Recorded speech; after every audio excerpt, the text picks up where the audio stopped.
Welcome in, everybody, to another podcast. This one is for a miscellaneous show. Honestly, the first ever show I've been to that wasn't really a concert. It was a Christmas story with Peter Billingsley, aka Ralphie, from the 1983 film. I went to the Plaza in Orlando with my mom to have an evening of a Christmas story. And my mom is with me right now, and she's going to be another guest on this podcast. How are you? I'm great. How's everybody? Hopefully they're doing well. So first thing I wanted to start with, I kind of just wanted to preface with my relation to A Christmas Story and your relation to A Christmas Story. I'll let you go first. Well, Christmas Story is my all-time favorite Christmas movie, and pretty much grew up with it and brought it into our family, and the rest is history. Growing up, I definitely remember watching A Christmas Story and enjoying A Christmas Story. I thought it was funny. It would be like every single Christmas it would be on, TBS or whatever, or AMC, whatever. And to this day, like, I still try to make it a point to at least like put it on for a little bit at some point. I can't remember the last time I watched it from start to finish. It has been a long time. Like, I'm sure it's been over a decade. But I saw that they were doing this show, and I was like, I think it would be perfect to go to, just because of the memories and how much this movie means to us and our family. So it actually sold out on AXS.com, and I had to buy a resale ticket for us. So we got the section 3, which was kind of like on the right hand side of the venue, and it was a little bit underneath the balcony, but I didn't really care about that. I thought pretty much any place in the venue would be a good seat, and it was only like $37, so I thought, you can't beat this. I saw front row tickets for like $97, not resale, but like the regular tickets when I was checking the night before. So yeah, we headed over to the Plaza, and on the way over, we listened to System of a Down, Toxicity, that album, and we were just like talking about the songs, and we've been talking about the song Chop Suey for a little while now. Like the past few weeks, we've mentioned it multiple times, how much we like that song and how emotional and powerful that song is. And only reason I'm mentioning this is because it's going to come up later. So anyway, we got to the Plaza, and something that's really cool, they have a little video board outside of the venue on top that just kind of displays the different events and shows that are happening throughout the month or whatever. I remember when I went here last, it was to see Everclear with my friend Jeff, and I saw that they were advertising this A Christmas Story show, and I already knew I was going to go to it before that, but I thought it was cool that I was able to get a picture of it this go round, and I'm definitely going to include it in a vlog. And that kind of leads me to my next thing. I wasn't sure if I was going to do a vlog for this. I was kind of just going to see how it went, and very quickly I realized definitely doing a vlog for this. Why not? Definitely wanted to do a podcast for this if you wanted to, and you said you did, so definitely wanted to get something out there for you all. So we walk in the venue, and one of the first things I see, I notice multiple people, not a lot of people, but multiple people wearing like the bunny ears and having like the pink costume and things like that. I saw this one woman was like completely decked out in like the whole thing, and they even had a Christmas Story Ralphie Red Ryder alcoholic beverage that they were making for the show, which I thought was like cool and interesting. And I think they actually, now that I think about it, they did this for Everclear too. They had like a special Everclear, beach drink or something. So it seems like that's kind of a theme that they do at the plaza, which I think is a really cool touch. A special alcoholic beverage for whatever's going on that particular night. That's funny you say that, because I didn't even notice that. If I'd noticed that, I probably would have gotten it. I don't really drink, so I don't either, but I would have gotten it just for the experience of it. Yeah, that would have been cool. But getting in was a breeze. No lines or anything. You have to download the AXS app to get in, which is not a big deal or anything. And I've just noticed that the last few things that I've attended, like, you have to download the app. So I'm getting pretty comfortable and used to that. But we went to our seat and just kind of started looking around, and I thought it was definitely filling up. Not completely packed full. Not every single seat was taken, which I thought was interesting, because, like I said, it said it was sold out when I was looking on the internet. Maybe they just stopped selling tickets or something. I don't know, but definitely don't think it was sold out. But we sat down, and they just had the pretty much the same seats that they had at the Everclear concert, just these foldable, cheap, cushion chairs. And looking around, they just had this red and green lighting around the venue. And looking on the stage, they had a couch and a couple seats. They had a coffee table, and then they had a little table next to the couch that had the leg lamp on it. And then up on the video board, it was just the logo of A Christmas Story. So it said the show was supposed to start at 7, and it was honestly 6:54 when the host came out. The lights went down, and then the host came out. So I didn't really have too many expectations. I didn't really know what to expect when it came to this show. What about you? I agree with that. I didn't know what to expect, so I was coming in with an open mind. I wasn't sure if we were going to do the whole movie or if it was just going to be Q&A from the get-go. So I was just ready to enjoy whatever was thrown at us. So that's where I was with the expectations. Yeah, same here.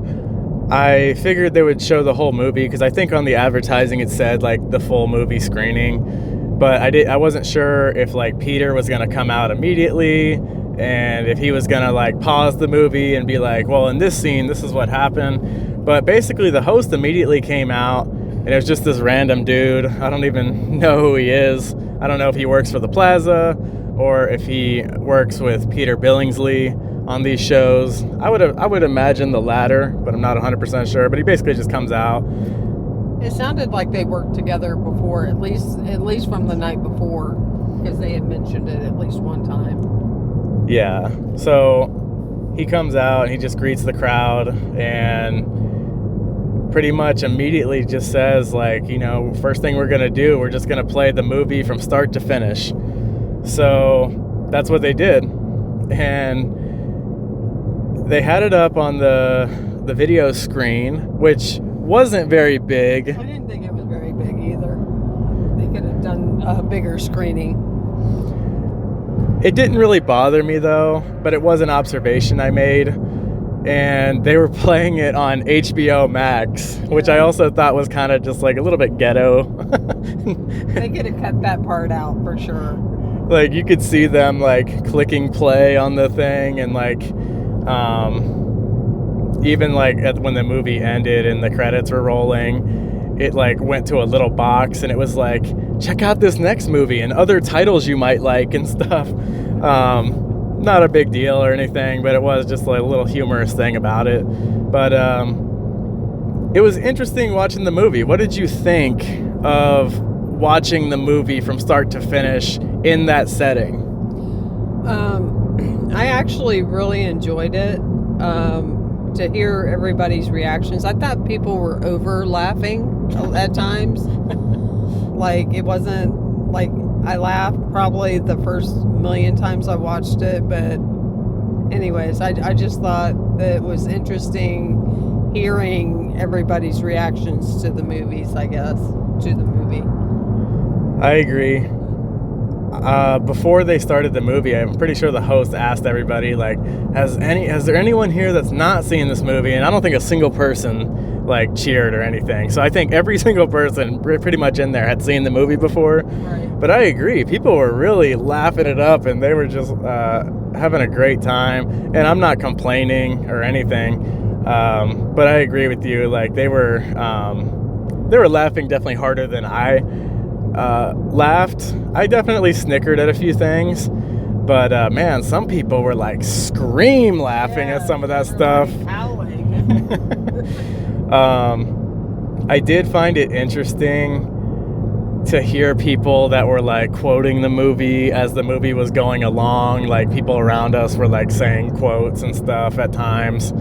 I also loved, there was this like little kid that was behind us, and it was like funny to hear like what they found funny and the questions that they were asking and stuff, and just like observations that they were making about the movie. Such a family-friendly movie that, you know, just tailors to all ages and everything. And I would say, man, I just think this movie is so timeless. Like, a movie that was released in '83, took place in the '40s, it still holds up today. And honestly, kind of in the beginning, I was thinking to myself, like, I don't know about this. Like, hopefully this doesn't drag. Right. But to me, it really did not drag. I was locked into the movie, and I really did enjoy it. I was thinking to myself, like, when I was watching it, like, this is a really, really well-written movie. And it's just such the way they created it and the way that it flows is just really, really good. And it's just, I don't think you see that in a lot of movies nowadays. I think it was really just like with the acting. I thought the acting is great in this movie. Like, the characters just really play their roles well and sell their characters. And something I noticed was, like, sometimes the scenes would have like no cuts in them. Like, it was just straight, you know, like one take acting jobs. And it's just very impressive, to be honest with you. I agree. There was a lot of things that we'll find out later in the podcast that after watching the movie, it was like, oh, I didn't realize that, or oh, that makes it even more special. Definitely, which definitely added to the experience, which was cool.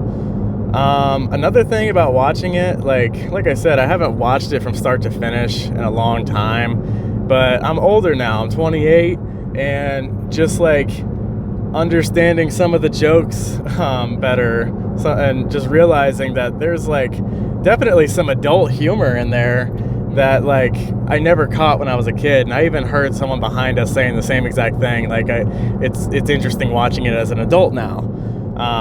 Like the blue bowling ball, like that's a funny like adult joke. But in the same token, it's like a kid joke too, because like it doesn't even have to be spoken. As soon as the woman picks up the ball and starts walking it over to a stretched out man, you know what's going to happen, whether you're an adult or a kid. Yes, lots of props and gags, and it's a funny movie. It really is. And I think there's a lot of good stories and lessons learned in the movie. Like, this might sound like really over the top, but I'm not gonna lie, there were a couple points throughout the movie where I got goosebumps, because I just thought it was such a, like, I don't know, just like a really great scene. Like the scene when the dad gets him the rifle in the end, like, it's just so relatable. Like, almost teared up. Right? Everything is just, I think one of the reasons why this movie it's lasted so long and people still love it, it's just so relatable. It's like so many people have a dad like that, or have a mom like that, or like, you know, it's like you remember fighting with your brother like that when you were a kid and or stuff like that. Something so bad. Yes. and you try everything in your power just to have somebody that you care about notice. Yes. So it really is a beautiful film, and like it's it's not even like a crazy budget or anything. Like it was just really just pure raw talent, and you could just tell that the people who made that movie were really just passionate about it, and it was like really about the time and effort they put into it, because it was just a great work of art. But yeah, I also, another thing about like experiencing it in that particular atmosphere, I noticed like people would react to certain things that I never noticed before. Okay. And I was like, for instance, do you have a for instance? Just like little jokes here and there, like I don't know, somebody would say something and then people would start laughing, and it's like, oh, I never even caught on to that joke before, or something. Like that happened a few times, which I thought was cool and interesting. I think it's always better to like experience movies with other people and get their reactions. It adds to the experience. I kind of felt that reaction when they were doing the flagpole scene with the double dog and the triple dog dare you and everything. You could hear like the audience around you going, like, reacting to like the double dog and like it's coming. And then when it finally happens, like, you could hear everybody laughing because you just know it's coming, but you could hear the whole audience reacting to it. Yeah, the reactions were great. Two other things I wanted to say about this movie. One, I think this movie is like a little bit edgy. There's like cussing in it. Oh, yeah. And child abuse. Yes, and there's like some dark humor and stuff. And the other thing I wanted to mention too, it's also like, well, I guess this kind of goes hand in hand with like the dark humor and stuff, but I thought like some of the comedy was like almost like sadistic in a way. Like, I don't know, just like the elves at the mall and stuff, how they're just like so like mean, and like the Santa Claus like is ready for his shift to be over. But if you think about it, that's a kid's perspective when you think about it, because like the whole time, along with the elves being mean and all that, but they portrayed like the dad being like angry and like cursing, and he ends up being the one that gets the gift for the kid. Like, it's so, I don't know, you could read it a lot of different ways.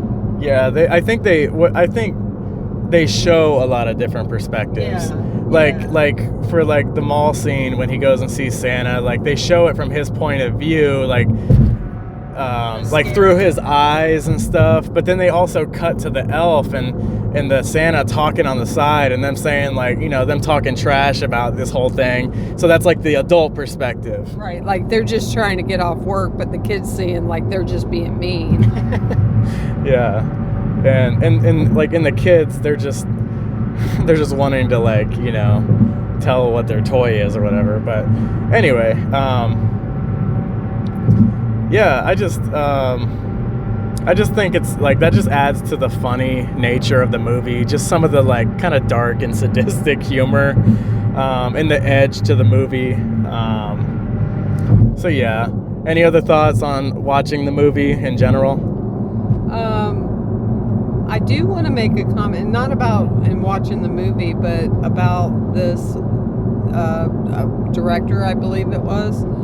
They mentioned that he did a lot of other films, and to look at the credits to see, or to look at his credits to see what he's done. And I am actually going to take him up on that and look at all the movies like Porky's 2, some of the horror films, and really, like, this guy's a genius. I want to check out all the other stuff that he's done too. Yes, definitely. And he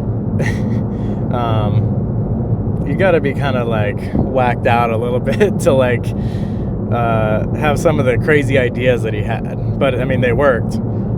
So the movie ends, and then they the host basically comes out and talks to the crowd for a little bit, and then next thing you know, he's like, all right, we're gonna finally bring out Peter. So he brings out Peter Billingsley, and the first thought that I had, I was like, man, he's a lot shorter than I thought he would be. I thought he would just be like a, you know, regular height or whatever, but he seems like a short guy. I'm kind of gonna have to look that up too. But Peter comes out on the mic and sits down on the couch, and he just starts doing a little discussion with the host and giving a lot of behind the scenes about the movie and his experience with it. And they had a little PowerPoint presentation that they were kind of flipping through up on the video board of different pictures that were taken at that time and whatnot. But what did you think of this segment? I thought it was really interesting that, first of all, I thought it was very prepared. Like, I thought they were prepared to have a little discussion before the questions. A perfect example is when he started bringing out the pictures of some deleted scenes and so forth and so on. I thought that was like so cool that I have never seen anything like that or heard anything about that. That was totally from his perspective. So I really enjoyed the mess out of that. Yeah, me too. It was interesting to see some of those shots from the deleted scenes that he was saying. They tried to, like, him and another dude tried to, like, go to Warner Brothers and find the archives of those deleted scenes, and apparently they're just gone. They're long gone. But I guess Peter Billingsley's mother had taken some of those pictures for herself, and that's how he got access to them. So a little bit of memory in the pictures for sure when it comes to those deleted scenes. He talked about some of the things that were interesting because I mean he was what, 12 years old when they recorded the movie. I think he's probably in his 50s now, I would assume, because I mean that's like 40 plus years ago. Well, it was in 83. He was 12, so that's 55. Yeah, so it's interesting. I think he looks good for his age. I think he looks great.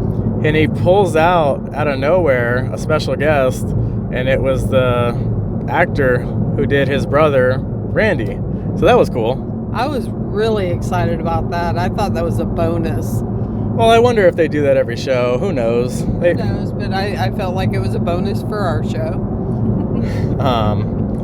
But that was cool to get that content too from that actor, which I guess the other guy, he hasn't done much since that movie, it sounds like, when it comes to like acting and stuff. He said he'd only done one movie, but apparently he did two because he did the sequel, right? Yeah. So the sequel is something that got mentioned multiple times. I've never seen the sequel. Well, it's called A Christmas Story Christmas, I think. I did watch it, but I don't remember really too much about it. I'll have to watch it again now that I've gone to this. Yeah, so Peter Billingsley, I guess, played in A Christmas Story Christmas, and he's like the dad in the movie, and he's like obviously way older. It was only released a few years ago, but that was definitely brought up a few times. I'd be curious to see how that is. I haven't heard much about it, so that's not a great sign, but yeah, some of the things I thought were also interesting about some of the behind the scenes stuff is like they were just saying how like being a kid actor in the 80s was like no joke. Like they said they accidentally gave him legitimate chewing tobacco during one of the scenes and he got sick from it. And then the scene where he gets into the fight with the bully, he has the snowball thrown at his face. And I was thinking when I watched it, when we were watching it, yeah, I was thinking like, man, he took a good lick with that snowball. And then he actually talked about it and he was like, yeah, that was 100% real. Like they threw it right at my face. He was really crying. It really hurt. So yeah, just some of the stories that he was telling just about like what they kind of put those kids through back in the 80s. I mean, they're fine, but just very interesting. I don't think some of that stuff would kind of fly now. I will note, though, that his and Randy, I don't know the real actor's name, but their recall of the movie was all positive. Like, they didn't indicate any kind of, like, I don't know, what you hear about child actors. I don't know that they would bring it up in that setting, but it all sounded very positive. Like, all the kids really enjoyed themselves doing the movie. Yeah, and apparently, like, they're still friends, and they still, like, communicate with each other, and they've done signings and stuff. So I think that's really cool that it wasn't just a working relationship. Like, some of these people have actually, like, stayed in contact all these years later. So that's cool. But let's see, what else about the whole behind the scenes segment? Well, we forgot to do before. Well, this is during that time where they did a little. They picked 3 audience members. Do you want to talk about that? Yeah. So they eventually decided to go and do some trivia with the audience members, and they just kind of asked for volunteers, and they brought them up on stage and just asked them some questions about A Christmas Story, and then they had the person who answered the most questions right or whatever got a prize. And prize was the lamp. The lighted lamp is going to be autographed by Ralphie and Randy. Yeah, so the prize was the lamp. So that was cool. It seemed like it was like a pretty diehard fan who got it. And then, the last segment of the show, they were like, we're going to do a little Q&A. So if you want to come up to the microphones, they had a microphone on each side of the stage. And you could just go up there and ask a question. So I was thinking to myself, like, should I do it? Should I do it? And I was like, I'm going to do it. Like, you only live once. And I think it'd be good for the video. So going into it, my initial question was going to be, what was it like working with Will Ferrell on Elf? And then when I got in line, I started to realize, like, most of the people that were asking questions were really talking about A Christmas Story. So I felt kind of awkward being the only one who was going to ask about Elf and Will Ferrell. So I actually decided to change my question to, what was it like working with the dad in the movie? Because I really like the dad character, and he's a very well-known actor. He passed away a few years ago. So that was my backup question. So that was what I was going to ask, was like, what was it like working with him? I think his name was Darren McGavin. Yes. I admittedly did have to, like, pull my phone out and look his name up before I asked the question. But next thing you know, the person 2 spots ahead of me asked that question. So I was like, oh God. So I was like, let me just go back to the Will Ferrell thing, like, whatever. So when I was up there, nobody was recording their experience. And I was like I said, I'm doing the vlog. I'm like, I got to record my experience. So I'm like, I'm going to record this. So I pulled my phone out, and it's my turn to go. And, I hit record, and, like, first thing they say is, yeah, it looks like you got your own movie going on here. And I'm like, is that okay? And I loved it, actually. He says, it looks like you're making your own movie, and you go, yeah. Yeah. Is that okay? Yeah, it was kind of awkward. I was like, how are you all doing? And then it seemed like they kind of just stared at me for a second, and then they were just like, good. So I asked the question, and did I stumble or mess up or anything in my question? No. Because, like, when I sat down, I was kind of wondering. I was like, did I accidentally say Will Ferrell in A Christmas Story, or did I actually say Elf? So I was okay? Yeah. Okay. I'm going to be very interested to listen back to the actual recording. But anyway, I asked the question, And what did you think of his response? I thought he was a little annoyed by it, actually. Really? Yeah. Oh my God. I was wondering. Do you? What do you think?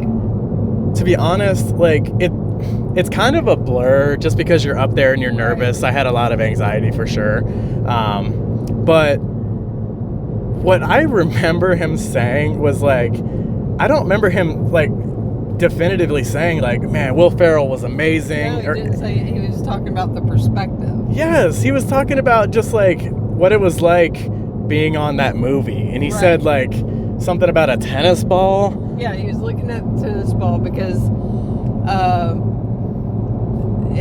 like when he was a kid actor, you're talking to different levels. So they had to have like the cameras at different levels. That's what he was basically saying. That's how he was relating it to a Christmas Story. It's very interesting. So, you know, this is purely speculation, but I don't know if there's maybe some beef there or something. Maybe he's not a big Will Ferrell fan. Maybe Will Ferrell didn't treat him the best. Like I said, 100% speculation, but it was interesting how he was not like, man, just Will Ferrell's the most down-to-earth guy ever. Right. He wasn't as complimentary as he was talking about people in A Christmas Story. Right. But I'm proud of myself for doing it. Definitely I'm proud glad. of you too. Thank you. Went and sat down, and I was like, man, glad that's over. But man, the Q&A session lasted a long time. I thought that was the best part, though. Really? I did. Huh. Interesting.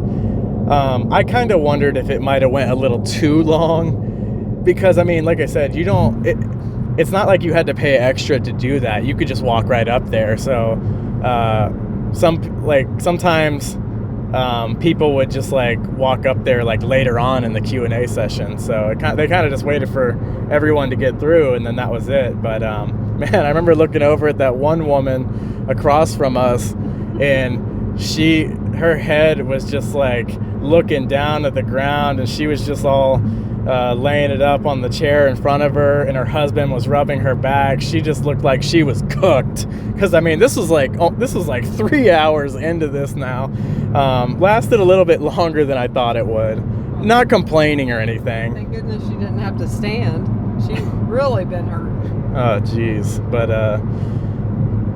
it was interesting during the Q&A session. Just some of those people are real diehards. Like you can tell the movie really, really connected with them. I remember there was this one family of 3, and they were all wearing the bunny ears, and they asked multiple questions at the mic, and I just loved it because like once again, you could just tell they were so like into it, like really into it. Well, they weren't just asking a question. They were like telling what it meant to them. Like it affects their holidays.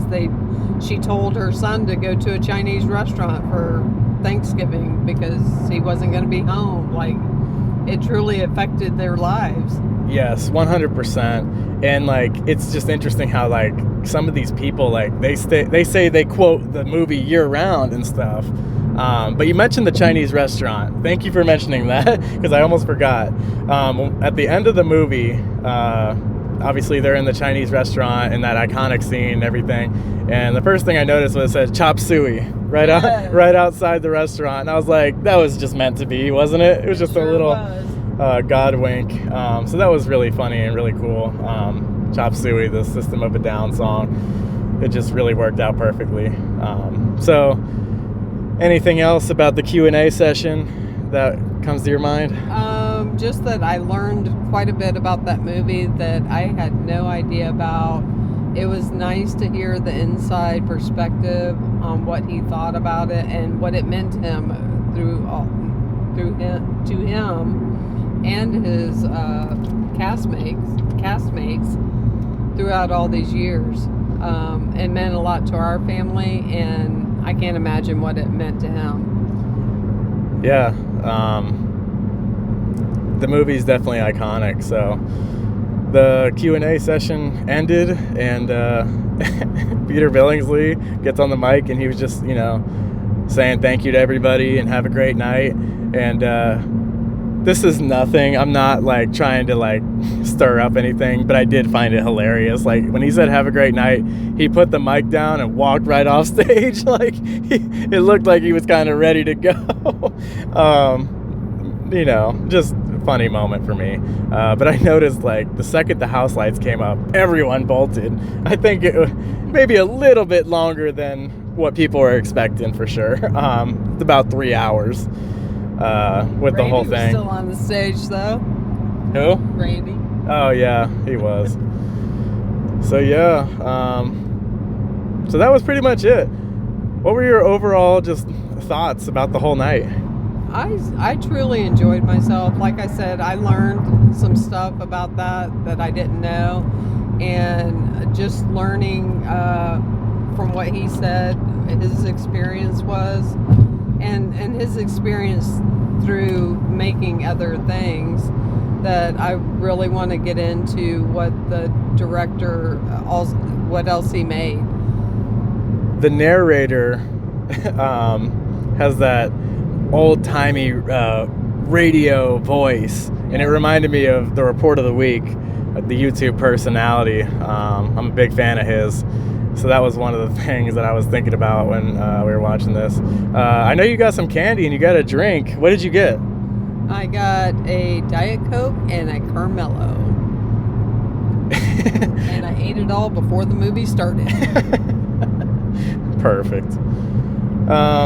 Final thoughts for me. I definitely enjoyed myself. It was one of those things, I'm not gonna lie, I wasn't like super duper excited about going to it, just because like, I don't know, I just worried about maybe kind of the cheese factor in it. Oh yeah. But I knew before going that it would be worth it, especially at the price point, and just to have the memory, just to spend time with you, and just to have that connection. That this movie has been in my life forever. Yeah. It was just perfect, and definitely glad I went. And it was very different. Like we've never been to something like this, but I've never been to anything like this. It was very cool, and I guess they're kind of touring this movie because, like you said, I mean, they had mentioned like last night's show, this was mentioned or whatever. So if you like A Christmas Story and you see the shows coming around, I would say definitely go for it. I would say that for anything. If you see something coming around that you like and you're passionate about, do it. And you can afford it, like Right, go for it. Like you only live once, like I said, and it's really just about the memories and the time spent together. So, A Christmas Story at the Plaza. Hope you all enjoyed. If you went, what did you think? If you've been to one of the other shows, what did you think? Please check out my vlog. I'm gonna upload my vlog before I upload the review, like I always do. And hope you all have a safe holiday season. Merry Christmas, Happy New Year, And don't shoot your eye out, kid. and that's that.